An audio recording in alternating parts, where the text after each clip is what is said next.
एक टॉपिक है इंपॉर्टेंट आपका। ब्रिटिश काल में जो भू राजस्व व्यवस्था हुआ करती थी,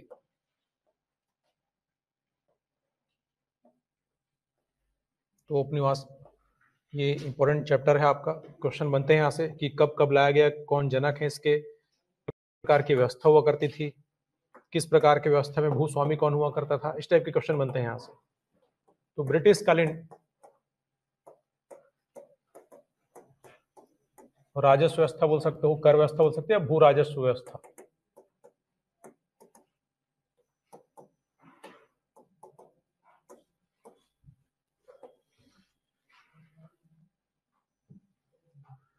कितने प्रकार की व्यवस्था थी ब्रिटिश काल में? भू राजस्व वसूली की कितनी व्यवस्थाएं हुआ करती है?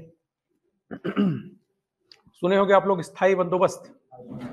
ठीक, स्थायी बंदोबस्त हो गया, सबसे पहले ये आया था आपका स्थायी बंदोबस्त।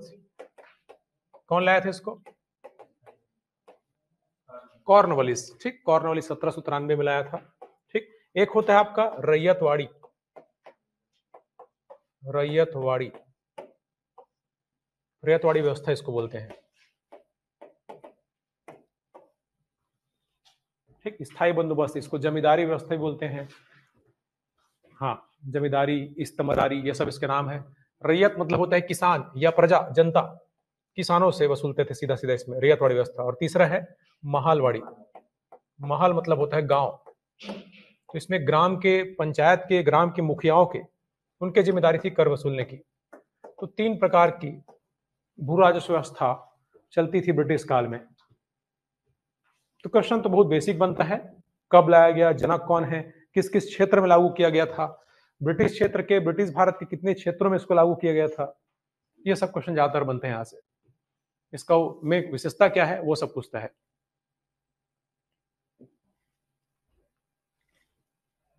ठीक, तो टैक्स वगैरह भी एक अच्छा टॉपिक है, क्वेश्चन बनता है हमेशा। अब चूंकि आधुनिक भारत का अच्छा खासा वेटेज है आपके में, तो अगर हम लोग कर का एक इतिहास देखें, थोड़ा सा बैकग्राउंड जान लेते हैं, क्योंकि टैक्स से क्वेश्चन बनता है। ये चैप्टर तो बहुत छोटा है, इसमें कुछ बस इतने ही 4-4 पॉइंट बस आपको याद रखने होते हैं। अगर भारत में हम लोग कराधान या कर का इतिहास अगर देखें, या भू राजस्व का इतिहास अगर देखें, तो सबसे पहले हम लोग देखे थे कि ऋग्वैदिक काल,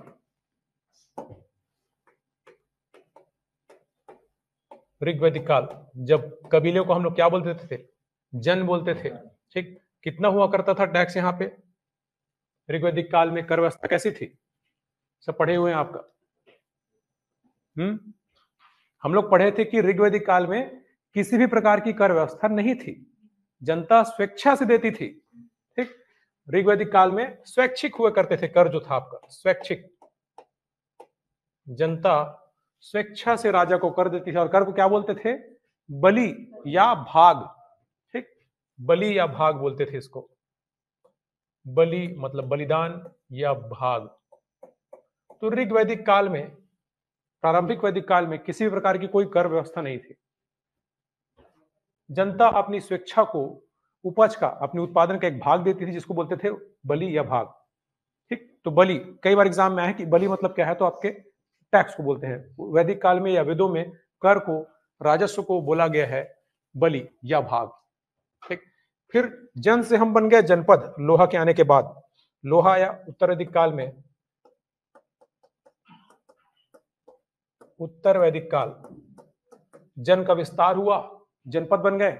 जनपद में, और यहीं पे हमको क्या देखने मिलती है पहली बार? एक निश्चित, एक बोल सकते हो नियमित रूप से कर व्यवस्था का यहाँ पे हमको पहली बार देखने मिलता है उत्तर वैदिक काल में। ठीक, उत्तर वैदिक काल में निश्चित बोल से नियमित रूप से कर वसूली प्रारंभ हुई आपकी। ठीक, यहां से नियमित कर वसूली प्रारंभ हुआ। नियमित कर वसूली यहां से प्रारंभ हुई थी। हम लोग लिखे थे कि दो प्रकार के अधिकारियों का नाम मिलता है हमको। ठीक, अधिकारी देखने मिलते हैं कर वसूलने के लिए। कौन कौन से अधिकारी थे? एक था भगादूध या भागदूध। ठीक, भाग लेने वाला, भागदूत आपका। और एक संग्रहित्री या संग्रहाता बोलते हैं इसको, संग्रहित्री। ठीक, संग्रहाता, संग्रहित्री, ऐसा कुछ भी लिखा रहे। तो ये सब हमको खासकर यजुर्वेद में वर्णन है इसका। यजुर्वेद मतलब दूसरे उत्तर वैदिक काल से संबंधित है आपका। तो पहली बार भारत में टैक्स के बारे में जानकारी या करों की नियमित वसूली कब प्रारंभ हुई? उत्तर वैदिक काल में। ठीक, पहली बार हमको दो अधिकारी देखने मिलते हैं जिनको कर व्यवस्था या राजस्व के लिए आपका नियुक्त किया गया था, तो ये। लेकिन उत्तर वैदिक काल में टैक्स वसूलना चालू तो हो गया था, लेकिन बहुत आसान और बहुत सरल हुआ करते थे कर व्यवस्था। ठीक, बताया गया है वेदों में कि 16 अंश, उपज का 16वां भाग, 1/16 भाग ले सकते हो आप उपज में टैक्स के रूप में करके, उपज का बहुत कम हुआ करता था। ठीक, तो जैसे यजुर्वेद में अगर बात करें तो यहाँ जो बताया गया है, जो कर है आपका भू राजस्व है, वो उपज का 1/16 भाग हुआ करता था मात्र। ऋग्वैदिक काल में किसी प्रकार का कोई कर सिस्टम नहीं था, जनता या प्रजा अपनी राज्यों को स्वेच्छा से देती थी। यहाँ पहली बार हमको नियमित रूप से कर वसूली प्रारंभ होने के संकेत देखने मिलते हैं उत्तर वैदिक काल में। लेकिन यजुर्वेद, ब्राह्मण, ऐसे कुछ ग्रंथों में आपका जो उत्तर वैदिक काल है उसमें बताया गया कि बहुत कम हुआ करता था, 1/16। सोचिए कितना कम था ये। ठीक, तो ये हम लोग को देखने मिलता है, तो याद रखिएगा ऐसा पॉइंट आपके। पहली बार हमको नियमित रूप से कर वसूली की शुरुआत देखने मिलती है उत्तर वैदिक काल में, क्योंकि दो अधिकारियों का नाम हमको देखने मिलता है। फिर अगर बात करें हम लोग मौर्य काल की बात करें अगर, तो मौर्य काल में तो अर्थशास्त्र है, चाणक्य से विद्वान है, एक कुशल प्रशासक, राजनीति के बहुत बड़े विद्वान हैं आपके। बहुत प्रकार के कर थे, 350 प्रकार के तो केवल फाइन बताए उन्होंने, दंड बताया है, कर, ठीक, शुल्क वगैरह बताए हैं। हम लोग पढ़े थे 18 प्रकार के तीर्थ, 27 प्रकार के अध्यक्ष। ठीक, तो एक बेहतरीन प्रशासन हुआ करता था पूरा, वो एक बड़े विद्वान ही है, अर्थशास्त्र पूरी रचना ही है आपकी, राजनीति और प्रशासन से संबंधित। तो ऐसे बहुत सारे कर हैं, इनके भी कर वगैरह के बारे में कभी आपको और बता दूंगा। जैसे इस बार प्री में पूछा था विविध करके, ठीक, विविध क्या था आंसर उसका? चारागाह पे लगाया जाने वाला कर। ठीक, तो ऐसे अभी तक तो क्वेश्चन खैर इतना डिटेल में बनता नहीं था, लेकिन इस बार पूछा था प्री में आपका कि विविध करके। वैसे विष्टि हुआ करता था। विष्टि मतलब क्या होता है? विष्टि, तो मौर्य काल में बहुत सारे कर थे, बहुत सारे कर, बहुत सारे शुल्क, बहुत सारे दंड, ये सब बताए गए हैं आपके। एक होता है विष्टि, इसको याद रखिए, विष्टि इसका मतलब होता है बेगार, बंधुआ मजदूरी, बेगार एक प्रसिद्ध कर था ये। अगर आप कर न चुका पाओ तो आपको क्या करना पड़ता था? मजदूरी करना पड़ता था उस कर को चुकाने के बदले में। इसको बोला गया विष्टि। ठीक, जैसे अभी पूछा था एग्जाम में विविध, ठीक, ये चारागाह पर लगाया जाने वाला कर था। चारागाह भूमि या गोचर भूमि, चारागाह पर लगाया जाने वाला कर था। ठीक, विविध, विष्टि, वर्णिक, ऐसे बहुत सारे कर हैं। कभी इनको आपको बता दूंगा, 4-5 प्रकार जो इंपॉर्टेंट है। विविध वगैरह हो गया, विष्टि हो गया, ऐसे बहुत सारे कर हैं मौर्य काल में अगर आप देखेंगे तो। ठीक, विष्टि आप याद रखिएगा, अच्छा क्वेश्चन बन सकता है। बेगार, क्योंकि गुप्त काल में भी चलता था ये, मौर्य काल से भी संबंधित है और गुप्त काल से संबंधित है। तो विष्टि मतलब बेगारी के रूप में लिया जाने वाला कर। आप जब कर नहीं चुका पाते थे तो आपको काम करना पड़ता था, मजदूरी करना पड़ता था। तो एक अच्छा क्वेश्चन बन सकता है विष्टि से, ये भी एक अच्छा पॉइंट है विष्टि। तो विविध हम लोग देखे थे, चारागाह पर लगाया जाने वाला कर हुआ करता था।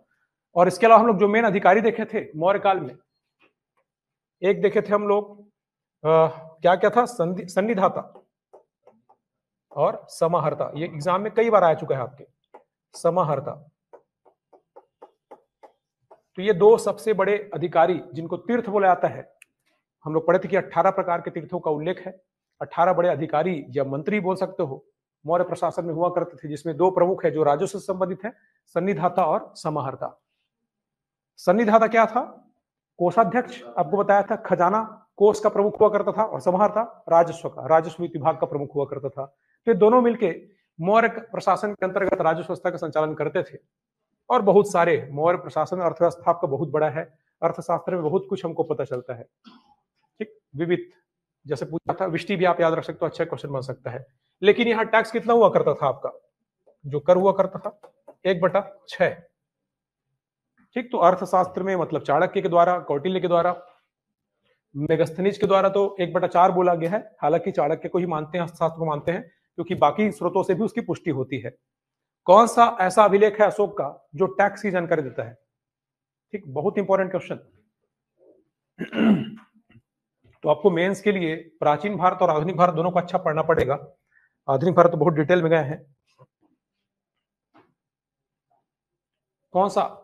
ये बताया था आपको, अशोक का एकमात्र अभिलेख है रुम्मीनदेई अभिलेख, छोटा अभिलेख, सबसे छोटा अभिलेख भी है वो। ठीक, रुम्मीनदेई अशोक का सबसे छोटा अभिलेख है। रुम्मीनदेई कहाँ है आपका? लुम्बिनी। ठीक, लुम्बिनी में। रुक्मिणी अभिलेख से क्या क्या पता चलता है कि अशोक ने अपने राज्याभिषेक के 20वें वर्ष में लुम्बिनी की यात्रा की थी और वहां का टैक्स घटा के 1/6 से 1/8 कर दिया था। ठीक, इससे पता चलता कि मौर्य काल में कर कितना हुआ करता था, 1/6। तो कई स्रोतों से इसकी पुष्टि होती है कि मौर्य काल में आपका जो राजस्व हुआ करता था, कर हुआ करता था, वो उपज का 1/6 भाग 1/6 हुआ करता था। ठीक, तो ये बताया गया है। जहां सिंचाई होता था वहां से थोड़ा ज्यादा भी ले लेते थे, या चाणक्य ने जैसे अर्थशास्त्र में बोला है कि आपदा की स्थिति में, ठीक, आपदा की स्थिति में, या बोल सकते हो कुछ ऐसे समय में जब आर्थिक स्थिति खराब चल रही हो तो राजा ज्यादा टैक्स वसूल कर सकता है, राजा को पूरा अधिकार दिया गया था। ठीक, याद रखिएगा रुक्मिणी अभिलेख एक महत्वपूर्ण अभिलेख है। तो ये सब हम डिटेल में पढ़े अशोक के अभिलेख के बारे में। रुक्मिणी अभिलेख अशोक के सबसे छोटा अभिलेख में से एक है ये, और ये लुम्बिनी में प्राप्त हुआ है। अब चूंकि गौतम बुद्ध की जन्मस्थली है लुम्बिनी और अशोक बौद्ध धर्म का एक बड़ा संरक्षक अनुयायी है, मानने वाला है आपका, तो लुम्बिनी यात्रा में क्या किया था, कर को घटा के वहां के लिए 1/8 कर दिया था। तो सीधा सीधा पूछ सकता है कि अशोक का कौन सा अभिलेख है जो टैक्स की जानकारी देता है, आर्थिक अभिलेख बोल देते हैं इसको, कर की जानकारी देने वाला एकमात्र अभिलेख है रुक्मिणी अभिलेख। तो इसी में बताया गया है कि अशोक अपने राज्याभिषेक के 20वें साल में, आपको 3 यात्रा बताया था, 10वें, 20वें, 30वें साल में। 10वें साल में कहा गया था वो सबसे पहले बोध गया जहां ज्ञान की प्राप्ति हुई थी। 20वें साल में कहा गया था लुम्बिनी जहां जन्म हुआ था, और 30वें में जहां मृत्यु हुई थी कुशीनारा आपके, ठीक, कुशीनारा कुशीनगर। तो अशोक ने गौतम बुद्ध से जुड़े हुए स्थानों की यात्रा की थी। ठीक, अशोक की धम्म यात्रा बोल देते हैं। तो 20वें साल में लुम्बिनी गया था अशोक, और यहाँ कर को घटाकर 1/6 से कितना कर दिया था, 1/8 कर दिया। कर व्यवस्था थी वो 6वां भाग हुआ करता था उपज का, 1/6। तो मौर्य काल में बहुत सारे टैक्स, शुल्क, दंड, बहुत सारे अधिकारियों का प्रधान पता चलता है अर्थशास्त्र से। रुक्मिणी अभिलेख से इसकी पुष्टि भी होती है। तो 1/6 जहां सिंचाई की व्यवस्था की जाती थी सब राज्य के द्वारा, या कुछ आपदा की स्थिति में, इमरजेंसी की स्थिति में, आपातकाल की स्थिति में थोड़ा टैक्स ज्यादा लेने का भी अधिकार दिया गया था, राजा ज्यादा टैक्स वसूल सकता था। यह सब अर्थशास्त्र में लिखा हुआ है, लेकिन जो मेन कर व्यवस्था थी वो 1/6 हुआ करती थी। ऐसे ही गुप्त काल में भी था, सेम व्यवस्था गुप्त काल में थी। गुप्त काल में भी उपज का 1/6 हुआ करता था। बहुत प्रकार के कर आपको बताया हूं। यहां भी इसको क्या बोलते थे, भाग ही बोलते थे। बताया था आपको भाग, एक होता था भोग, ये सब आपको बताया था क्या क्या होता है, उद्रंग, ऊपरी, ठीक, हिरण्य, ऐसे कुछ कर बताया था आपको मैं। भाग मतलब यही उपज का जो 6वां भाग, उसको भाग बोल देते हैं। भोग मतलब फल फूल सब्जी के रूप में जो राजा को उपहार दिया जाता है, कर दिया जाता है, उसको बोलते हैं भोग। ठीक, भोग मतलब भोजन से संबंधित आपका। उद्रंग बताया था आपको स्थायी कृषकों से लिए जाने वाला कर, ऊपरी अस्थायी किसानों से लिए जाने कर, हिरण्य आपका नगद में दिया जाने वाला कर। तो ये सब हम लोग गुप्त काल में पढ़े थे।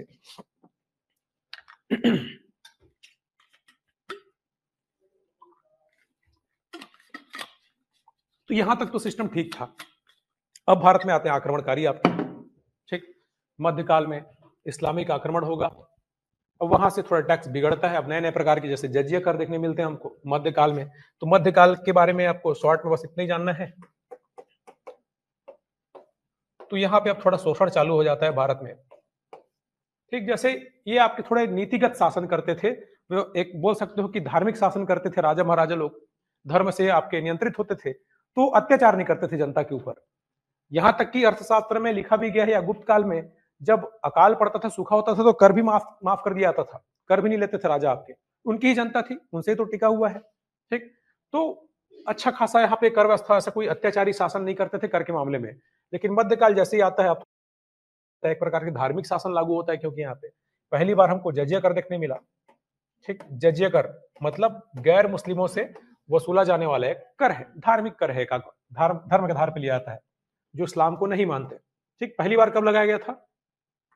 सबसे पहली बार जब भारत में पहली बार मुस्लिम आक्रमण हुआ। कब? 712। कौन था सबसे पहला मुस्लिम आक्रमणकारी? मोहम्मद बिन कासिम। ठीक, तो मोहम्मद बिन कासिम के द्वारा किस क्षेत्र में लगाया गया? सिंध क्षेत्र में।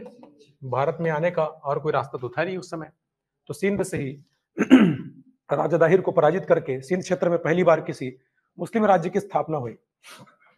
तो कासिम के द्वारा, मोहम्मद बिन कासिम के द्वारा भारत में पहली बार 712 में जजिया कर लगाया गया। फिर आगे हम लोग देखे थे एक फिरोज शाह तुगलक, आपको याद रखना है, ये मैं बताया था, इससे बहुत क्वेश्चन बनता है। इसने सभी प्रकार के करों को हटा के क्या किया, 4 प्रकार के कर लगाए। किसके आधार पे? इस्लाम कानून के आधार, शरीयत के आधार पे, शरीयत में या इस्लामिक कानून। ठीक, शरीयत या शरा इसका मतलब होता है इस्लामिक कानून।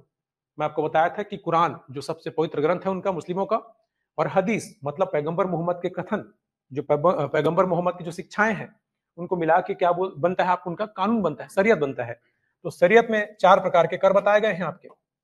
ठीक, वहीं आपका जजिया जो गैर मुस्लिमों से वसूला जाने वाला एक धार्मिक कर है, जकात जो मुस्लिमों से लिया जाता था और इस पैसे का खर्च वो मुसलमान को इस्लाम के प्रचार प्रसार के लिए करते थे, मस्जिद निर्माण, मदरसा निर्माण के लिए करते थे, बहुत कम हुआ करता था, ये मुस्लिमों से लिया जाता था। फिर आपको एक बताया था खुम्स या खम्स। ठीक, ये क्या था? लूट के धन पर कर। ठीक, तो कोई सेनापति है या कोई राजा है, आसपास के राज्यों को लूट के लाता था, वो एक हिस्सा राजा को देता था कर के रूप में, उसको बोलते थे खुम्स। और एक बताया था आपको खिराज। ठीक, ये भूमि कर था जो हिंदू भूस्वामियों से मुख्य रूप से वसूला जाता था। तो फिरोज शाह तुगलक ने इस्लामिक कानून या शरीयत के आधार पे टैक्स लगाया 4 प्रकार के। ठीक, लगभग 40 प्रकार के कर चलते थे, सबको समाप्त करके केवल 4 प्रकार के कर लगाया फिरोज शाह तुगलक। तो इसको आपको याद रखना है। इसके अलावा इसमें ये ब्राह्मणों पर भी जज्य कर लगाया। ठीक, तो एक अच्छा क्वेश्चन बनता है, ब्राह्मणों पर भी जज्य कर लगाया फिरोज शाह तुगलक। फिर हम लोग देखते हैं मुगल काल में अकबर इसको समाप्त करता है पहली बार 1564 में, जज्य कर को समाप्त कर दिया। ठीक, अकबर हम लोग देखे थे 1556 में उसका राज्याभिषेक हुआ था। 4 साल तो बैरम खां का संरक्षण में शासन किया, 2 साल पेटीकोट शासन या पर्दा शासन था। तो 1562 से वास्तविक रूप से शासन करने के लिए आया आपका अकबर। ठीक, 62 में सबसे पहले क्या किया, वो दास प्रथा समाप्त किया। 63 में 3 से तीर्थ यात्रा बताया था आपको, और 64 में जजिया कर। तो यही जजिया कर को अकबर सबसे पहले समाप्त किया और जनता के द्वारा इसकी उपाधि दी गई अकबर की। अकबर मतलब महान। ठीक, तो याद रखिएगा। फिर आगे चल के चालू किया गया था, औरंगजेब के द्वारा चालू कर दिया गया था। और अंतिम रूप से समाप्त कब होता है ये आपको बताया था, मोहम्मद शाह रंगीला के समय में। ठीक, रंगीला इसको अंतिम रूप से समाप्त किया। तो भारत में जजिया कर को अंतिम रूप से किसने समाप्त किया, तो मोहम्मद शाह रंगीला ने। ठीक, क्योंकि परवर्ती मुगल शासकों की उतनी हिम्मत भी नहीं थी कि वो जजिया कर वसूल सके, आपको बताया था। ठीक, तो औरंगजेब तक मुख्य रूप से चलता था, बाकी फिर क्षेत्र आधार पे चलते थे, कुछ कुछ क्षेत्रों से ज्यादा वसूलते थे, किसी से कम, तो अलग अलग हुआ करता था। जैसे औरंगजेब भी है, तो आपको बताया था राजपूतों के साथ तो भी अच्छे संबंध थे मुगलों के, तो हर क्षेत्र से थोड़ी जजिया कर वसूलेंगे। ठीक, जैसे आमेर के शासकों के साथ उनके अच्छे संबंध थे मुगलों के, तो अलग अलग क्षेत्र पे अलग अलग नियम चलता था जजिया कर के मामले में।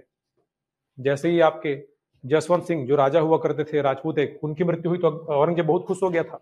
अब वहां पे भी जजिया कर फिर प्रारंभ कर दिया गया कि ज्यादा से ज्यादा लोग कब और मुसलमान बना पाएंगे करके, इस्लाम में कन्वर्ट कर पाएंगे करके। तो जजिया कर एक धार्मिक कर, याद रखना, इससे भी अच्छा अच्छा क्वेश्चन बनता है। और देखे है कहां कहां पे इसका यूज है, ये पॉइंट आपका। तो ये तो राजा थे, राजतंत्र चलता था, जनता का थोड़ा बहुत ध्यान भी रखते थे। अगर अच्छे शासक है तो उदार होते थे वो, अगर मजबूरी है, भूखमरी हो गया, अकाल हो गया, तो वो कर को माफ भी कर देते थे। ठीक, तो यहां तक तो आपका सिस्टम ठीक भी था बोल सकते हो। गुप्त काल तक, आगे थोड़ा डाउन हो गया, बिगड़ गया। हम लोग कहते कि अलाउद्दीन खिलजी जैसे लोग तो आपका 50% टैक्स लिए हैं, क्योंकि उसको पैसा क्या करना था, पैसा कमा के पूरे भारत को जीतना था, सिकंदर एहसानी बनना था। ठीक, दूसरा सिकंदर बोलता था खुद को, तो वो ज्यादा टैक्स लिया। 1/3 लगभग ये लोग टैक्स लेते थे, अधिकतर 1/3। ठीक, बाकी फिर जैसे शेर शाह हो गया, अकबर हो गया, लोग अधिकतर आपके 1/3 लिया करते थे। कुछ शासक ऐसे थे जैसे कि औरंगजेब जैसा कट्टर आदमी, वो तो 2/3 टैक्स लिया है। ठीक, 66% टैक्स लिया है आपका। तो समय समय पे अलग अलग लोगों के द्वारा अलग अलग प्रकार से टैक्स वसूला गया बोल सकते हो।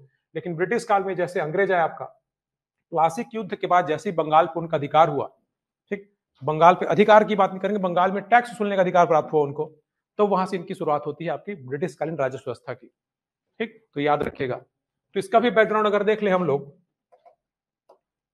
तो जब अंग्रेज आए 1757 के प्लासी युद्ध में, प्लासी युद्ध के बाद की स्थिति अगर देखें,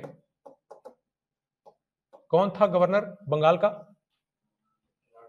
प्लासी युद्ध में नेतृत्व किया था अंग्रेजों का, ईस्ट इंडिया कंपनी का क्लाइव, और सामने थे बंगाल के नवाब सिराजुद्दौला। ठीक, तो क्लाइव को बंगाल का पहला गवर्नर बनाया गया, तो याद रखना है। ठीक, और सिराजुद्दौला को हटा के फिर किसको बंगाल का नवाब बना दिया गया था? जो सहयोग किया था उसका धोखेबाज, मीर जाफर। ठीक, मीर जाफर। और मीर जाफर के बाद आगे चल के फिर आपका मीर कासिम को बनाया दिया जाता है, जो बक्सर के युद्ध में शामिल हुआ था। ठीक, तो मीर कासिम से क्लाइव को 3 जिलों की दीवानी प्राप्त होती है बस प्लासी युद्ध के बाद। तो क्लाइव जो बंगाल का गवर्नर था, आपको बताया था 2 कार्यकाल थे इसके। क्लाइव बंगाल के नवाब किससे? मीर कासिम से 3 जिले की दीवानी प्राप्त करता है। 3 जिलों की दीवानी प्राप्त करता है। ठीक, कौन कौन से थे वो? एक था बंगाल का मिदनापुर, ठीक, बंगाल से संबंधित है। दूसरा फिर आपका चटगांव जो बांग्लादेश में आता है, और तीसरा था आपका वर्धमान। ये सब आपको नोट करा चुका हूं मैं, बैकग्राउंड देख रहे हैं टैक्स का, ये सब हम ऑलरेडी पढ़ चुके हैं। आपका डिटेल में बताया था, प्लासी युद्ध, इलाहाबाद की संधि। तो ये 3 जिलों की दीवानी प्राप्त करने से बहुत ज्यादा फायदा हुआ। दीवानी मतलब राजस्व वसूलने का अधिकार। ठीक, राजस्व वसूलने का अधिकार या राजस्व वसूली का अधिकार सॉरी प्लासी युद्ध के बाद वो मीर कासिम से प्राप्त किया। ठीक, आगे चल के फिर मीर कासिम से भी उसका युद्ध हुआ। कौन सा युद्ध हुआ? बक्सर का युद्ध। ठीक, 1764 में बक्सर का युद्ध हुआ, जिसके बाद क्या होगी? इलाहाबाद की संधि, बहुत इंपॉर्टेंट, 1765 में इलाहाबाद की संधि। और इलाहाबाद की संधि से क्या मिला अंग्रेजों को? बंगाल, बिहार, उड़ीसा की दीवानी का अधिकार मिला। ठीक, पूरा इतना बड़ा क्षेत्र आपका, उनको दीवानी का अधिकार मिल जाता है।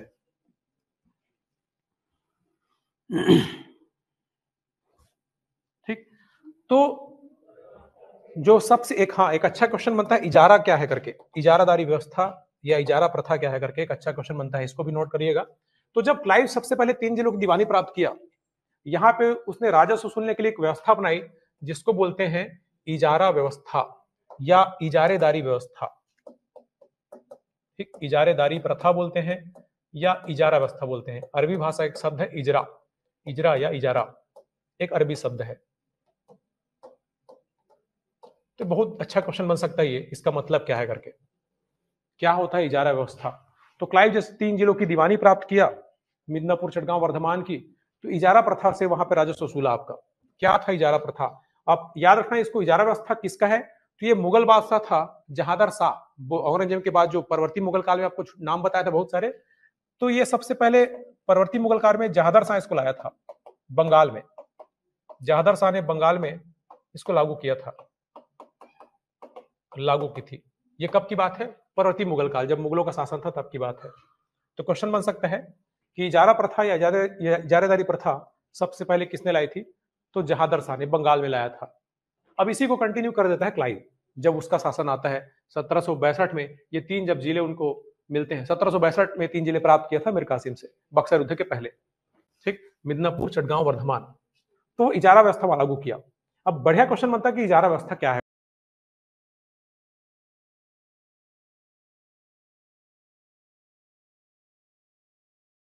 पर देना आपका। ठीक, जैसे जमींदारी व्यवस्था क्या होता है? जमींदार होता है, वो अपने क्षेत्र से टैक्स वसूलता है, आपका कर वसूलता है। ठीक, और जो भी उसके प्रमुख है, उनके ऊपर है, उनको देता है आपका। यहां की जाती थी जमींदार की नीलामी की जाती थी।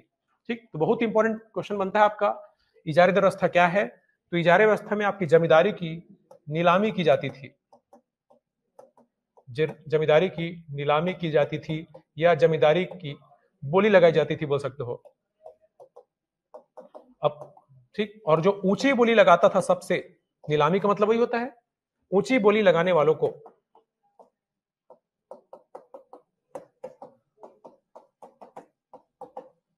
जमींदारी दी जाती थी। अब सोचिए कैसा रहेगा इस टाइम राजस्व व्यवस्था। तो याद रखिएगा, बहुत बेहतरीन क्वेश्चन बन सकता है आपका, इजारा व्यवस्था, इजारेदारी व्यवस्था क्या है? तो जमींदारी को नीलाम करना, जो ज्यादा बोली लगाएगा उसको दे दी जाएगी जमींदारी। अब सोचिए कितना शोषण करेगा वो, जो ज्यादा पैसा देके नीलामी करके जमींदारी को हासिल किया है। ठीक, वो ज्यादा पैसा देके उस क्षेत्र की जमींदारी प्राप्त किया है कोई जमींदार, वो उतने किसानों को शोषण भी तो करेगा। ठीक, तो बहुत ही खराब व्यवस्था थी, बहुत ज्यादा शोषण हुआ ठीक किसानों का। तो याद रखिएगा, इसको जहांदर शाह ने सबसे पहले लाया था, फिर क्लाइव ने इन 3 जिलों में उसको लागू किया। इजारा व्यवस्था का मतलब यही होता है कि जमींदारी की इसमें बोली लगाई जाती है, उस सबसे ज्यादा बोली लगाने वालों को उस क्षेत्र की जमींदारी मिल जाती थी। सीधा सीधा जमींदारी का नीलामी करना ही कहलाता है इजारा व्यवस्था। ठीक, तो अच्छा क्वेश्चन बन सकता है आपको। तो ये सिस्टम चलाया क्लाइव ने और बहुत दिन तक ये चलता रहा। ठीक, तो अच्छा क्वेश्चन बन सकता है आपको इजारा के बारे में। और आपको बताया था द्वैत शासन लागू किया था फिर। ठीक, कब? जब इलाहाबाद की संधि के बाद 1765 में। ठीक, इलाहाबाद की संधि के बाद अंग्रेजों को, मतलब ईस्ट इंडिया कंपनी को क्या क्या मिल गया? बंगाल, बिहार, उड़ीसा की दीवानी मिल गई। बंगाल, बिहार और उड़ीसा, इन 3 क्षेत्रों की दीवानी प्राप्त हुई, मतलब राजस्व वसूली करने की अधिकार मिला उनको, राजस्व वसूलने का अधिकार। वहीं पे क्या लागू किया वो 1765 में? बंगाल में द्वैत शासन। ठीक, बहुत इंपॉर्टेंट पॉइंट है, सब हम लोग पढ़ चुके हैं। द्वैत शासन किसने लागू किया? तो क्लाइव ने अपने दूसरे कार्यकाल में। ठीक, और द्वैत शासन का मतलब क्या था? आपको बताया था कि बंगाल के प्रशासन को 2 भागों में बांटा गया। दीवानी का अधिकार किसके पास था? ईस्ट इंडिया कंपनी के पास, जबकि निजामत का अधिकार नवाब के पास था बंगाल के। ठीक, निजामत मतलब शासकीय कार्य, प्रशासनिक कार्य, जनता की देखरेख, कल्याणकारी काम हुआ करता था नवाब का। पैसे वसूलने का काम अंग्रेज अपने पास रखे थे, इसी बोला था बंगाल में द्वैत शासन। ठीक, 1772 में इसको समाप्त किया गया, किसके द्वारा? वॉरेन हेस्टिंग्स के द्वारा। ठीक, द्वैत शासन को जो समाप्त किया था वॉरेन हेस्टिंग्स किया था आपका, वॉरेन हेस्टिंग 1772 में। ठीक, 1773 के रेगुलेटिंग एक्ट के तहत हम लोग देखे थे, जिसके काल में आया था आपका। तो वॉरेन हेस्टिंग के द्वारा द्वैत शासन समाप्त हुआ। तो आपको अच्छा अच्छा क्वेश्चन यहां से बन सकता है इस बैकग्राउंड से। द्वैत शासन किसने लाया? तो क्लाइव ने। कब? तो 1765 में। खत्म कब हुआ? 1772। किसने किया? तो वॉरेन हेस्टिंग्स ने। तो ये चल रहा था। ठीक, अभी तक दीवान नियुक्त किए गए थे दीवानों के द्वारा। जैसे द्वैत शासन जो लागू किया गया था, बोल सकते हो, तो उसमें क्लाइव ने दीवान नियुक्त किए थे। दो दीवान नियुक्त किए थे, एक सिताब राय करके था और एक रजा खां करके था। 2 दीवान के माध्यम से द्वैत शासन चलाया जा रहा था क्लाइव के द्वारा। जब वॉरेन हेस्टिंग आता है, द्वैत शासन को समाप्त कर देता है और दीवान का पद ही समाप्त कर देता है पूरा वो। ठीक, सीधे अधिकारी नियुक्त करता है राजस्व वसूलने के लिए। ठीक, और आगे चल के हम लोग देखेंगे 1786 में जब कौन आएगा? कॉर्नवालिस आएगा, और 1793 में फिर वो लागू करता है स्थायी बंदोबस्त। ठीक, तो वहां से हमारा टैक्स चलता है आपका। तो यही है। वॉरेन हेस्टिंग भी आपके कौन सा प्रथा को अपनाना था? वो भी इजारेदारी प्रथा को अपनाता था। ठीक, यहाँ पूरा भारत में पहले अंग्रेज आए तो इसी जहादर शाह की जो इजारेदारी प्रथा या इजारा व्यवस्था को ही अपनाते थे। द्वैत शासन को समाप्त किया, दीवान पद को समाप्त किया, लेकिन टैक्स का सिस्टम वही था, इजारा प्रथा। ठीक, तो यही चलता था आपका। बाद में 1770 के आसपास एक वर्षीय प्रणाली लाया वॉरेन हेस्टिंग। हालांकि लगभग सब असफल थे आपके, क्योंकि इजारा व्यवस्था आपको पता है कितना ज्यादा शोषण करते थे किसान का। क्योंकि जो जमींदार आपकी नीलामी से प्राप्त कर रहा है, ज्यादा से ज्यादा पैसा दे के किसी क्षेत्र को खरीद रहा है, जमींदारी प्राप्त कर रहा है, वो उतना ही वसूलेगा भी किसानों से आपका। ठीक, सीधी सी बात है। जो नेता भी जितना पैसा बांट रहा है उतना वो वसूलेगा भी अभी। ठीक, वही है आपका इजारा व्यवस्था। उस पद को प्राप्त करने के लिए ऊंची बोली लगाते थे। तो यहां से शोषण होना तो तय था किसानों का। तो ये सब नुकसान होते गए, किसानों की स्थिति बहुत खराब होती गई। तो कॉर्नवालिस जब आया तो उसको समझ आया भैया कि किससे टैक्स वसूलेंगे जब स्थिति खराब हो जाएगी उनकी। टैक्स वसूलने के लिए भी तो उनकी स्थिति अच्छी होनी चाहिए, उनके पास उतना पैसा तो रहे कि टैक्स वसूल सके। बंगाल जो इतना मजबूत राज्य हुआ करता था प्राचीन काल में, अर्थव्यवस्था का पूरा केंद्र हुआ करता था बंगाल, ठीक, वो धीरे धीरे पूरा बर्बाद हो गया था। बहुत सारे कुछ साल में ही बंगाल को पूरा बर्बाद कर दिया अंग्रेज आपके। ठीक, इस ये सब प्रथा के द्वारा, इजारा प्रथा के द्वारा, द्वैत शासन के द्वारा। ठीक, डाकू काल आपको बताया था, केम फडिक्कर, क्या क्या नाम था? फडिक्कर एक इतिहासकार बताया था आपको मैं, जिसने क्या बोला द्वैत शासन के काल को डाकू राज्य। ठीक, डाकू काल की संज्ञा दी थी। ठीक, कॉर्नवालिस ने, सॉरी, वॉरेन हेस्टिंग ने खुद इसका विरोध किया था, द्वैत शासन का। तो ये सब आपको बताया था। तो 3 प्रकार की व्यवस्था है कॉर्नवालिस लाया था। सबसे पहले स्थायी व्यवस्था। ठीक, स्थायी व्यवस्था आपका जमींदारी व्यवस्था भी बोलते हैं, क्योंकि इसका जो केंद्र है वो कौन है? जमींदार। इसमें टैक्स वसूलने का काम कौन करता था? जमींदार। भूमि का मालिक कौन होता था? जमींदार। इसमें सारा चीज आपको कौन है? जमींदार है। ठीक, तो सरकार और जनता के बीच में एक बिचौलिया था, जमींदार, मीडिएटर था आपका। ठीक, जमींदार। तो स्थायी बंदोबस्त एक व्यवस्था, इसमें जमींदार प्रमुख होता था। रैयत मतलब होता है किसान। इसमें अंग्रेज क्या करते थे? सीधे रैयत मतलब किसानों से वसूलते थे आपका। ठीक, और महालोडी मतलब होता है ग्राम। ठीक, तो इतने में कई बार क्वेश्चन आपका बन जाता है। तो ये जमींदार केंद्रित था, इसमें जमींदार को भूस्वामी बनाया गया, रैयतवाड़ी में किसान को बनाया गया, और ये आपका पूरे गांव को। ठीक, तो ये बारी बारी अब देखते हैं जो क्वेश्चन आपको आता है। तो सबसे पहले स्थायी बंदोबस्त।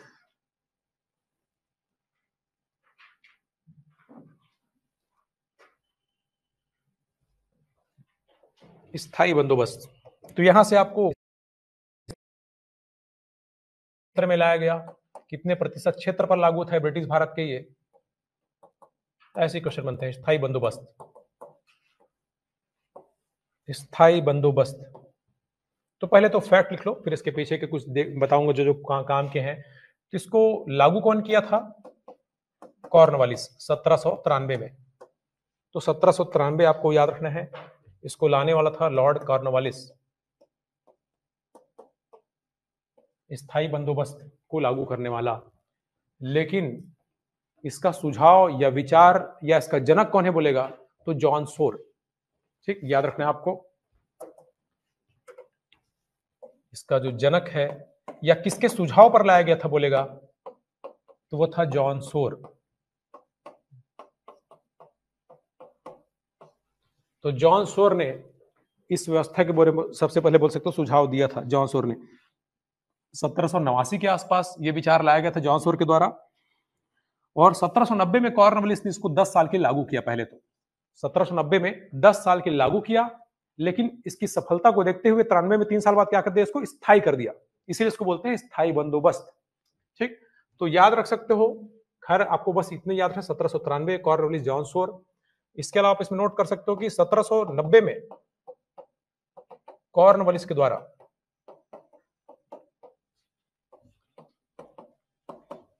इसको शुरू में प्रारंभ में 10 वर्ष के लिए लागू किया गया था, 10 वर्ष के लिए लागू किया गया था, लेकिन इसकी सफलता को देखते हुए 1793 में इसको कर दिया गया स्थायी। इसीलिए इसको बोलते हैं स्थायी बंदोबस्त। हर एक क्षेत्र की, हर एक जमींदार की राजस्व को, कर को स्थायी कर दिया गया था कि हर साल आपको इतना देना है। पहले क्या होता था, अलग अलग साल में अलग अलग टैक्स बनाते थे, तो अंग्रेज चाहते थे कि हमको स्थायी रूप से, नियमित रूप से एक टैक्स हमेशा मिलते रहे, तो उन्होंने जमींदार को प्रमोट किया यहां पे।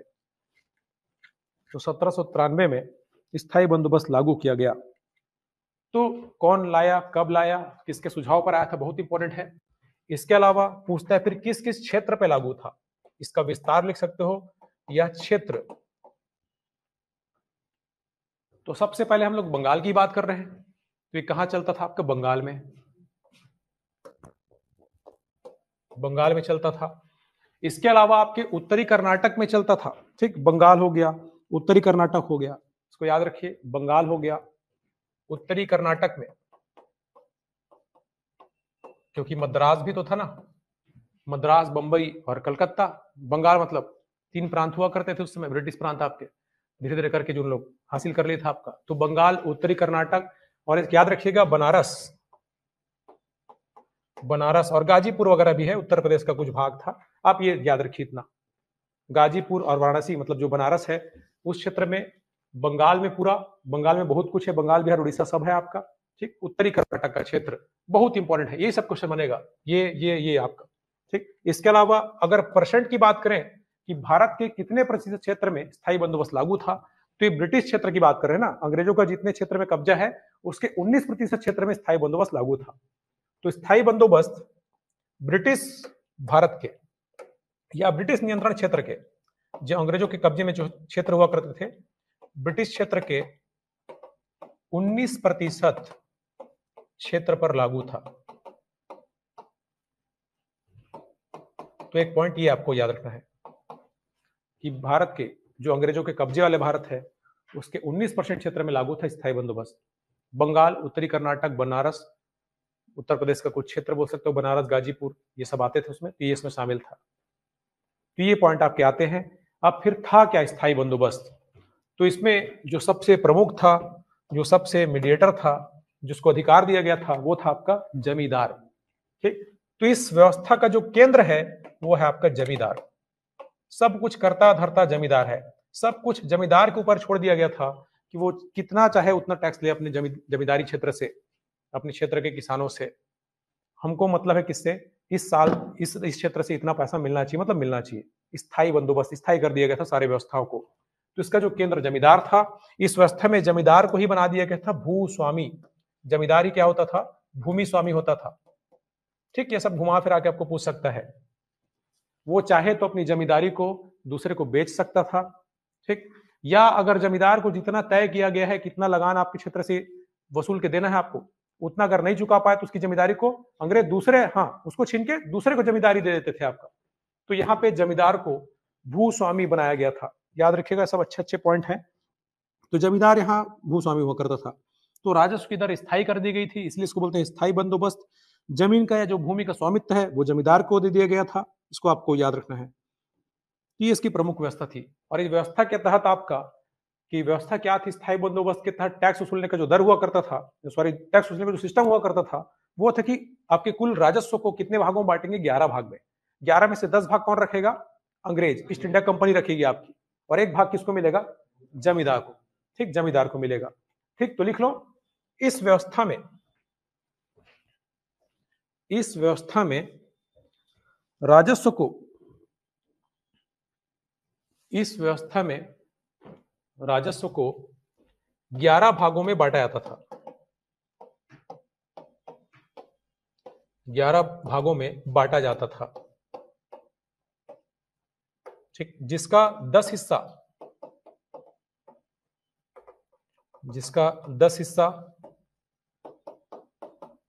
कंपनी का होता था, अंग्रेजों का होता था, ईस्ट इंडिया कंपनी का, और एक हिस्सा जमींदार का होता था, जमींदार का होता था। ठीक, अब देखियो पूरा जमींदार को यहां पे बना दिए भूस्वामी। कितना खतरनाक हो सकता है ऐसा करना। तो ऐसा नहीं है कि जितना भी उपज, जितना भी राजस्व इकट्ठा करेगा उस क्षेत्र से, उसका 11 हिस्सा किया जाएगा। उस जमींदारी क्षेत्र की पूरी राजस्व आपको स्थायी कर दिया गया था। इसलिए मान लो कोई क्षेत्र है, इससे 1 लाख वसूलना है आपको हर साल, 1 लाख रुपए उस जमींदार को वसूलना है। वो कितना भी वसूले, इस 1 लाख का ही 10 भाग वो किसको देगा, कंपनी को देगा, आपका 1 भाग अपना पास रखेगा। ठीक, मोटा मोटा मान लो किसी क्षेत्र से आपका 11 लाख रुपए वसूल रहा है, ठीक, 10 लाख किसको देगा, वो कंपनी को देगा, 1 लाख कौन रखेगा, अपना खुद रखेगा, जमींदार रखेगा। मोटा मोटा ऐसा बोल सकते हो। ठीक, ये बताया गया था, आपको डिसाइड किया गया था। अगर वो 20 लाख भी वसूलते हैं ना, तो सब पैसा किसका था, जमींदार का, क्योंकि टैक्स को नियत कर दिया गया था, स्थायी कर दिया गया था, स्थायी बंदोबस्त में ये सिस्टम था। तो जमींदार अपना फायदा कमाने के लिए क्या करेगा, वो ज्यादा ज्यादा टैक्स वसूलेगा। तो इससे अंग्रेजों को फायदा था, उनको फिक्स इनकम हर साल 10 लाख चाहिए, मतलब चाहिए, मिल गया उनको। न तो अपनी तरफ से कोई अधिकारी नियुक्त करने पड़े, न प्रशासनिक व्यय करना पड़ा, खर्चा करना पड़ा। फायदा हुआ कि नहीं अंग्रेजों को, तो यहां से फायदा हुआ, जमींदार को पूरा ठेका दे दिया गया। कुछ विद्रोह भी होगा तो जमींदार के ऊपर होगा, ठीक, कुछ भी होगा। और ये जमींदार ज्यादा से ज्यादा पैसा कमाने के लिए, ठीक, भूमि स्वामी क्योंकि बना दिया गया इनको, अंग्रेजों के वफादार भी रहेंगे, ज्यादा से ज्यादा मेहनत भी करेंगे टैक्स वसूलने के लिए, क्योंकि इनको टारगेट भी पूरा करना है। ठीक, तो किसी क्षेत्र की जमींदारी तय कर दी गई थी, स्थायी कर दी गई थी कि इस क्षेत्र से इतना राजस्व आपको मिलना चाहिए, मतलब मिलना चाहिए। और फिर उस राजस्व का, उस हिस्सा का 10/11 हिस्सा मिलता था कंपनी को, अंग्रेजों को, ठीक, और 1 भाग जाता था जमींदार के पास। तो यहाँ पे जमींदार ज्यादा से ज्यादा पैसा कमाने के लिए, जो भी एक्स्ट्रा पैसा होगा वो जमींदार का होगा। तो किसानों का क्या करने लगे, शोषण करने लगे आपका। तो ये था स्थायी बंदोबस्त, याद रखिएगा। ठीक, और इसी से संबंधित एक सूर्यास्त का नियम भी है, आपको पूछ सकता है सूर्यास्त का नियम। तो अंग्रेजों को कई बार राजस्व प्राप्त करने में जमींदारों से थोड़ी देरी हो जाती थी, तो एक नियम बनाया गया 1794 के आसपास, जिसको बोलते हैं सूर्यास्त का नियम। सूर्यास्त का नियम 1794 में बनाया गया था, 1 साल बाद, ठीक, 93 के लागू किया गया सूर्यास्त नियम। तो ये नियम याद रखिए, स्थायी बंदोबस्त से संबंधित है। तो कई बार अंग्रेजों को थोड़ा राजस्व, जमींदार लोग राजस्व देने में थोड़ा लेट कर देते थे, तो एक नियम बना दिया गया कि हर महीने की इस तारीख के सूर्यास्त तक, सूर्य के डूबते तक आप मतलब पटाओगे, इसी बोलते हैं सूर्यास्त का नियम। ठीक, आपको पूछ सकता है किससे संबंधित है, तो स्थायी बंदोबस्त से संबंधित है आपका। तो ये था, तो एक किसी भी क्षेत्र का कर को स्थायी कर दिया गया और वसूली का अधिकार दे दिया गया जमींदार को, जमींदार को भूस्वामी बना दिया गया। और क्या पूछ सकता है आपको, ठीक, उस जमींदार अपनी जमींदारी को दूसरे को बेच भी सकता था। अब भूस्वामी मतलब कुछ भी कर सकता है अपनी जमीन को।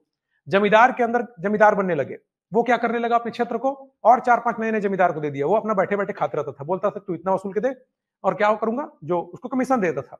ठीक, तो उन लोग भी बोल सकते हो फायदा के लिए। तो भारत में जमींदार के अंदर जमींदार, जमींदार के अंदर जमींदार, ऐसे जमींदारी व्यवस्था भी आपकी बढ़ती गई। इससे बहुत ज्यादा आर्थिक असमानता भी, ठीक, शोषण तो कर ही रहे हैं ज्यादा से ज्यादा पैसे कमाने के लालच में किसानों का। इसके अलावा जमींदार के अंदर जमींदार भी उदय होते गए, जिसको ददनी प्रथा बोलते हैं, याद रखिएगा, एक शब्द आता है ददनी, ठीक। तो बहुत सारे एक नया प्रकार का वर्ग उदय हुआ जिसको बोलते हैं जमींदार वर्ग आपका, ठीक। इतने सारे जमींदारों की संख्या ऐसी तो बढ़ी है आपका। सॉरी, ददनी नहीं बोलते हैं, ददनी तो आपको पटनी व्यवस्था बोलते हैं। ददनी कहां बताया था आपको मैं? पटनी व्यवस्था बोलते हैं इसको। ददनी आपको अभी आंदोलन पढ़ रहे थे उसमें बताया था, नील की खेती वाला, ठीक। ये पटनी व्यवस्था बोलते हैं। तो जो जमींदार होता था, चूंकि भूस्वामी है ये, तो ये भी क्या करता था, कई सारे जमींदार बना लेता था, छोटे छोटे इलाके के अलग अलग जमींदार नियुक्त कर दिया, उनको दे देता था नीलामी करके, वो वसूलते थे, ये बैठे बैठे अपना हिस्सा लेते रहता था, उनको एक कमीशन दे देता था जो भी करता था, तो और ज्यादा फायदा होते गया। अब ये फिर नीचे वाले जमींदार अपना पैसा कमाने के लिए और ज्यादा ज्यादा शोषण करते थे किसानों का, ठीक। इसको पटनी व्यवस्था बोलते हैं, पटनी। ददनी हम लोग पढ़े थे कि एग्रीमेंट होता है नील की खेती वाला, ठीक, जो आपको आंदोलन बताया था नील विद्रोह, ठीक, नील विद्रोह। तो ये था, आपको इतना ही याद रखना है कि 1793 में लाया गया कॉर्नवालिस के द्वारा। जॉन सोर इसका जनक है, इसका सुझाव दिया था, ठीक। क्षेत्र आपको याद रखना है कि बंगाल, उत्तरी कर्नाटक और बनारस, और ये उस समय के कुल ब्रिटिश क्षेत्र का 19% हिस्सा हुआ करता था। इसको आपको याद रखना है और क्षेत्र याद रखना है, ठीक। इसमें इसको क्या बोलते हैं, जमींदारी व्यवस्था बोलते हैं, क्योंकि इसका जो केंद्र है वो क्या है, जमींदार है। जमींदार इसमें भूस्वामी होता था, तो इसको जमींदारी व्यवस्था भी बोलते हैं, इस्तमरारी व्यवस्था भी बोलते हैं, सब इसके नाम है। इस्तेमरारी या इस्तमरारी, ये सब इसी के ही नाम है। तो जॉन सोर के द्वारा सुझाया गया था, याद रखिएगा, किस क्षेत्र में, कितने % क्षेत्र में। तो जमींदार को भूस्वामी कथन में घुमा फिरा के आपको पूछ सकता है। तो जमींदार क्योंकि मालिक बन गया, अपनी जमींदारी को बेच भी सकता था। हर एक जमींदार को उसके क्षेत्र के हिसाब से लक्ष्य दे दिया गया था कि साल में इतना टैक्स चाहिए। जमींदार अगर टैक्स नहीं चुका पाता था तो उसकी जमींदारी दूसरे को दे दी जाती थी, ठीक, नीलाम कर दी जाती थी आपका। तो यही था जमींदारी व्यवस्था, स्थायी बंदोबस्त या इस्तेमारी व्यवस्था। वो राजस्व का बंटवारा कैसे करते थे, 10/11 भाग, मतलब 11वें हिस्सा का 10 भाग जो है कंपनी को मिलता था, अंग्रेजों को मिलता था, और 1 भाग जमींदार का होता था। तो ये था स्थायी बंदोबस्त। तो यहां से बहुत ज्यादा शोषण होते गया, 19% क्षेत्र में यह लागू था। फिर दूसरा है, कौन सी व्यवस्था आपकी, रैयतवाड़ी आती है। फिर रैयत मतलब ग्राम, सॉरी किसान। तो यहां पे सीधे किसानों से वसूला गया टैक्स। तो दूसरा व्यवस्था है रैयतवाड़ी व्यवस्था, रैयतवाड़ी व्यवस्था।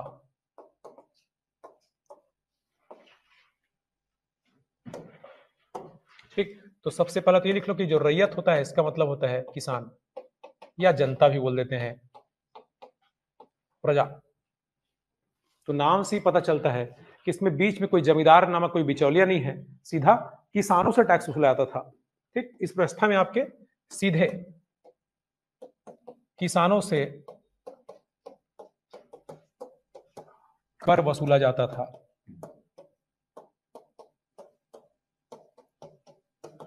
तो इसमें किसान को क्या मान लिया गया, भूमि स्वामी। अब जो भी जिम्मेदारी किसका, किसान का। तो इसमें किसान को भूमि का स्वामी मान लिया गया, इसका जो केंद्र है वो किसान है। आगे नोट करेंगे, पहले तो इसके बारे में कब आया, कौन लाया। तो इसको सबसे पहले मद्रास में लागू किया गया था, ठीक। और उस समय मद्रास के एक जिला में बोल सकते हो, बारामहल जिले में इसको लाया गया था। उस समय उस जिले के प्रमुख थे कैप्टन रीड, ठीक। बारामहल, बारामहल मतलब ये मैसूर का हिस्सा हुआ करता था, टीपू सुल्तान हैदर इन लोगों का हिस्सा हुआ करता था। तीसरे आंग्ल मैसूर युद्ध के बाद बारामहल इनको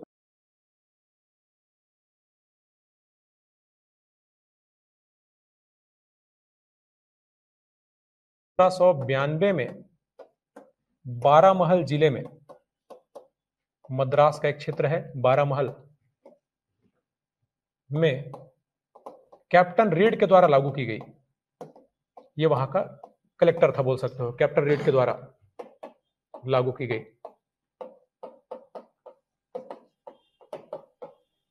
एक अच्छा क्वेश्चन बन सकता है। बारामहल मद्रास का एक क्षेत्र है जो अंग्रेजों को आंग्ल मैसूर युद्ध के बाद प्राप्त हुआ था टीपू सुल्तान से। तो बारामहल सबसे पहले रैयतवाड़ी व्यवस्था यहीं से लागू की गई, ठीक। फिर उस समय मद्रास का गवर्नर बनता है 1820 में थॉमस मुनरो, या थॉमस मुनरो, ठीक। तो थॉमस मुनरो ये मद्रास का गवर्नर हुआ करता था। इसने 1820 में इस व्यवस्था को पूरे मद्रास में लागू कर दिया। ठीक, 1820 में रैयतवाड़ी व्यवस्था को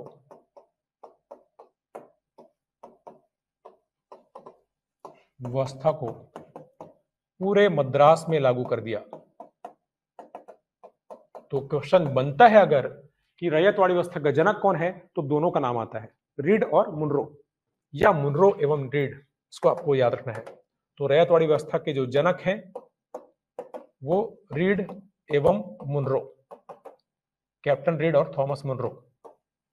तो दोनों का नाम देखने मिलता है, क्योंकि जो छोटे स्तर पर प्रयोग कौन किया था, रीड किया था अपने जिला में बारामहल में, और पूरे मद्रास में इसको लागू कर देता है मुनरो। तो इसमें सीधे किसानों से मतलब रैयत से टैक्स वसूला जाता था, तो इसको आपको याद रखना है। ठीक, अब कौन कौन क्षेत्र इसमें शामिल थे, भारत का, ब्रिटिश भारत का कितना क्षेत्र इसमें शामिल था, तो क्षेत्र तो हमको पता चलेगा कि एक मद्रास है, इस सोचिए दो बड़े प्रांत तो हो गए, तीन बड़े प्रांत थे इनके पास, ब्रिटिश प्रांत, मद्रास, बंबई और बंगाल। ठीक, तो मद्रास हो गया, बंबई हो गया, इसके अलावा असम में और कर्नाटक का जो मद्रास में आता था उस समय कुर्ग, ये सब बड़े बड़े राज्य थे। तो इतने बड़े क्षेत्रों में लागू किया गया था इसको, सीधे किसानों से ये टैक्स वसूला जाता था। इस प्रकार की व्यवस्था के अंतर्गत मद्रास, बंबई, कम से कम याद रखिए दो बड़े क्षेत्र। तो इस प्रकार से भारत में सबसे ज्यादा क्षेत्र में कौन सी व्यवस्था लागू थी, रैयतवाड़ी, 51% क्षेत्र, आधे से भी अधिक। तो इसका जो विस्तार था ये ब्रिटिश क्षेत्र के 51% क्षेत्र में लागू था, ब्रिटिश क्षेत्र का। तो एक सीधी सी बात है, 19% क्षेत्र में लागू है आपका स्थायी बंदोबस्त, जमींदारी व्यवस्था, 51% क्षेत्र में लागू है रैयतवाड़ी, सीधे किसानों से ली जाती थी। ठीक, याद रखिएगा। अब यह समय के हिसाब से अलग अलग टैक्स की दरें हुआ करती थी, कभी 1/3, शुरू तो आपका 1/3 हुआ करता था टैक्स व्यवस्था, लेकिन आगे चल चल के वो 50%, कई क्षेत्रों में 80% तक बढ़ा दी गई थी। ठीक, तो बस आपको याद रखना है जो इसमें जो केंद्र है वो कौन है, किसान है। तो रैयत मतलब किसान, इसमें जो केंद्र है जिसकी जिम्मेदारी है टैक्स जमा करने की, वो है रैयत, जैसे वहां जिम्मेदारी हुआ करती थी जमींदार की। ठीक, तो इसमें किसान को बना दिया गया भूस्वामी, जमीन का स्वामित्व, तो जमीन का मालिक बना दिया किसान को। वो अब जमीन को किराए पे दे सकता है, बेच सकता है, कुछ भी कर सकता है वो, लेकिन जब तक वो टैक्स दे रहा है तब तक ही भूस्वामी है वो। जैसे जमींदार जब तक जमीन टैक्स पटा रहा है तब तक वो जमींदार है, वरना इसको किसी और को दे देते थे। तो याद रखिएगा, तो ये प्रत्यक्ष रूप से किसानों से मतलब रैयत से वसूला जाता था। समय समय पर मनमाने कर हुआ करते थे अब, क्योंकि अधिकारी वसूलते थे सीधा सीधा कंपनी के, तो बहुत ज्यादा टैक्स वसूला जाने लगा यहाँ पे, तो आपको याद रखना है। तो सीधे किसानों से, रैयत मतलब किसान होता है, इससे वसूला जाने लगा। 1/3 पहले कर हुआ करती थी, आगे चल के 80% तक बढ़ गया था, 1/3 फिर 1/2 फिर 80% तक बढ़ा दिया गया था। देश के सबसे ज्यादा अंग्रेजों के कब्जे वाले जो क्षेत्र थे उसके 51% भाग में ये कर लगाया गया था। मद्रास, वहां से चालू किया गया इसको मुर्रो के द्वारा, फिर मद्रास से जुड़ा हुआ बंबई। ठीक, तो ये बड़े बड़े क्षेत्र इसमें शामिल थे। तो इसमें भूमि का स्वामी बना दिया गया किसान को, कई तरीके से घुमा फिरा के पूछता है। ठीक, तो बहुत इंपॉर्टेंट है ये चैप्टर आपका, इसको याद रखिएगा। तो मद्रास और मुंबई जैसे बड़े क्षेत्र, जनक है मुनरो और रीड। ठीक, मुनरो इसको मद्रास में लागू किया था, रीड इसको बारामहल जिला में। ठीक, तो आप शुरुआत बोलोगे तो आप 1820 को इसमें ले सकते हो, 1820 से इसकी शुरुआत हुई है करके आप इसको कर सकते हो। समय समय पे उसको विस्तार किया गया, 1792 में केवल एक जिले में लगाया गया था। ठीक, 1820 मद्रास में, 30 के आसपास इसको बंबई में विस्तार किया गया, ऐसे समय समय पर बढ़ाया गया है। तो आपको देखना पड़ेगा कि सबसे पहले पूछेगा जिले की बात करके 1792 है वो, उसको आपको याद रखना है, बारामहल। तो ये था रैयतवाड़ी व्यवस्था। तो यहाँ पे कोई मीडिएटर नहीं है, सीधा किसानों से टैक्स वसूला गया। ठीक, ये है आपका, बस ऐसे आपका महलवाड़ी है, कल वो देख लेंगे। और एक आपको एक इंपॉर्टेंट थ्योरी बताऊंगा जिसको बोलते हैं धन निष्कासन का सिद्धांत, या धन बहिर्गमन का सिद्धांत बोलते हैं, ड्रेनेज थ्योरी आपका। ठीक, कि कैसे अंग्रेजों ने भारत के संसाधन को लूटा है, यहां से कैसे पैसा को लूट के वो इंग्लैंड का विकास करते गए आपका। ठीक, आप लोग को पता होगा कि इंग्लैंड जहां औद्योगिक क्रांति हुआ है, इतने सारे उद्योगों की स्थापना हुई, पूरे विश्व में औद्योगिक क्रांति का जो नेतृत्व करता है, भारत में एक भी उद्योग उसने नहीं खोले। वो जो भी काम किया वो किसके लिए किया? अपने स्वार्थ के लिए, अपने फायदे के लिए किया। ठीक, कौन दिया था सबसे पहले धन निष्कासन का सिद्धांत? धन निष्कासन या धन बहिर्गमन का सिद्धांत बोलते हैं। बताया था आपको 1896 के अधिवेशन में इसको स्वीकार किया गया था। सिद्धांत दिए थे दादा भाई नौरोजी। ठीक, तो दादा भाई नौरोजी ने सिद्धांत को दिया था और 1896 के कलकत्ता अधिवेशन में इसको कांग्रेस ने औपचारिक रूप से स्वीकार किया था। तो कल महालवाड़ी देख लेंगे और वो ड्रेस थ्योरी देख लेंगे। ठीक, कुछ पत्रकारिता के बारे में बता दूंगा कि क्या क्या कानून लाए गए थे उससे संबंधित, जैसे कि अभी क्वेश्चन बना था। ठीक, पत्रकारिता का इतिहास, फैक्ट है, ज्यादा टॉपिक नहीं है, छोटा मोटा टॉपिक है इसमें। तो ये ज्यादातर आपका बताया। ये भी आपको कभी डिटेल अगर डेटा वगैरह बता दूंगा कि और क्या क्या कर हुआ करते थे प्राचीन काल में, तो ये सब भी डिस्कस कर लेंगे। तो कल आपका महालवाड़ी और धन निष्कासन सिद्धांत वो पूरा करेंगे, फिर पत्रकारिता के बारे में देख लेंगे। ठीक है, चलिए, थैंक यू।